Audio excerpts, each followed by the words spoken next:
അല്ല, കിഫ്ബി നമ്മൾ റീസ്ട്രക്ചർ ചെയ്യും. അതെങ്ങനെയാണ് ചെയ്യുന്നതെന്ന് നമ്മൾ സ്റ്റഡി ചെയ്തുകൊണ്ടിരിക്കുകയാണ്. പിന്നെ നിങ്ങൾ എന്തൊക്കെ വാർത്തയാണ് ഓരോരുത്തർ കൊടുക്കുന്നത്? ഈ ശ്രീധരൻ ഒരു പ്രോജക്റ്റ് കൊണ്ടുവന്ന് തന്നു, ആ പ്രോജക്റ്റ് നടപ്പാക്കാൻ തീരുമാനിച്ചു. ആര്, എവിടെ തീരുമാനിച്ചു? എന്നിട്ട് കുറെ പേര് തർക്കമാണ്. അതിൽ സ്റ്റാൻഡ് ഗേജ് ആണ്, ഇതിൽ മീറ്റർ ഗേജ് ആണ്.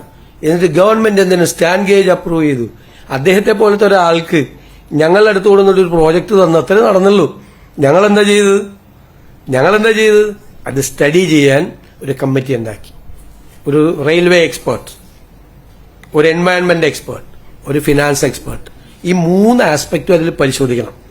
റെയിൽവേ ആംഗിളിൽ നിന്ന് ഏതാണ് കേരളത്തിന് അനുയോജ്യം, ഇപ്പോഴത്തെ മോഡേൺ സ്പീഡ് കോറിഡോർ എങ്ങനെയാണ് ചെയ്യുന്നത്, സ്റ്റാൻഡ് ഗേജ് ആണോ, മീറ്റർ ഗേജ് ആണോ, പില്ലറിലാണോ, എംബാങ്ക്മെന്റിലാണോ, എങ്ങനെയാണ് ചെയ്യുന്നത്, ഇപ്പൊ തന്നിരിക്കുന്ന പ്രപ്പോസൽ അത് പറ്റിയതാണോ? നമ്മൾ സിൽവർ ലൈനിനെതിരായിട്ടുള്ള ഞങ്ങളുടെ അലിഗേഷൻ എന്താ? 2 കാര്യമാണ് പറഞ്ഞത്. അത് ഇക്കണോമിക്കലി ഫീസിബിൾ അല്ല, നമ്പർ 1. നമ്പർ 2, അതൊരു എൻവയൺമെന്റ് ഡിസാസ്റ്റർ ആയിരിക്കും.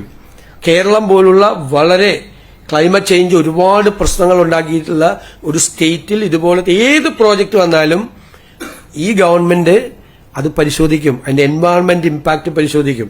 അതുകൊണ്ടാണ് ആദ്യമായിട്ടാണ് നമ്മളൊന്നും ഗവൺമെന്റ് കമ്മിറ്റികളിലൊന്നും എൻവയൺമെന്റ് എക്സ്പേർട്സിനെ വയ്ക്കാറില്ല.